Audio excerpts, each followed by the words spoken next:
Құрметті қазақ елі, сіздерді тілі басқа, тілегі бір, түрі басқа, жүрегі бір, ұлттар мен ұлыстардың құт мекені, отаны 1 мамыр Қазақстан Республикасы бірлігі күнімен шын жүректен құттықтаймын. Бейбіт күні аспанында қыраны қалықтаған, ән нұраны ана тілінде шарықтаған, достықтың туын желбіреткен асқақ еліміз тұғырлы болсын. Еліміз аман, жұртымыз тыныш, күніміз нұрлы, денсаулығымыз мықты, бірлігіміз жылдан жылға, ғасырдан ғасырға ұласқан мәңгілік ел болайық.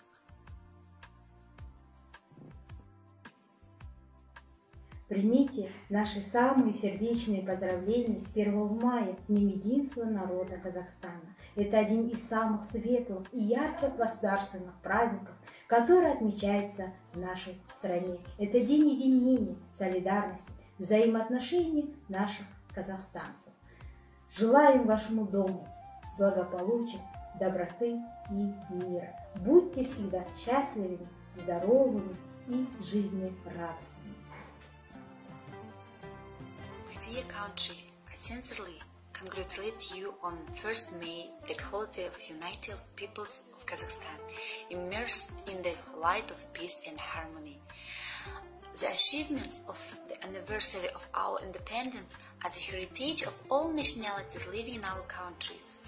Thanks to the peaceful coexistence of all nations, we all live, work and study without worries.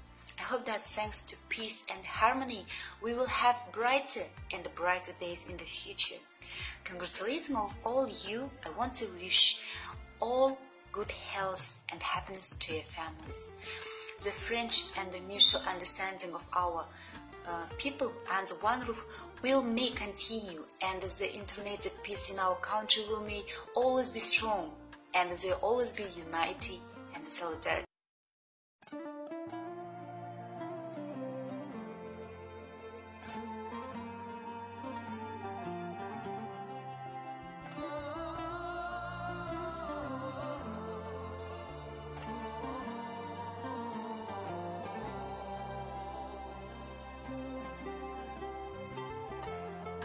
Мамыр Қазақстан халықтарының бірлігі мерекесімен шын жүректен құттықтаймыз. Bir шаңырақ астындағы халқымыздың достығы мен өзара түсіністігі одан әрі жалғасып, еліміздің ұлтаралық татулық әрдайым берік болып, қашанда ынтымақ бірлік мәңгі жасай берсін. Сіздерді 1 май бірлік күні шын жүректен құттықтаймын. Ынтымағымыз бен бірлігіміз әбәди болсын. Дорогие друзья, от всей души поздравляем с вас с праздником 1 мая, Днем единства народа Казахстана. И тот день стал символом дружбы, сплоченности и создания всех казахстанцев. Это майский праздник. Желаем вам счастья, мира, успехов в жизни и благополучия.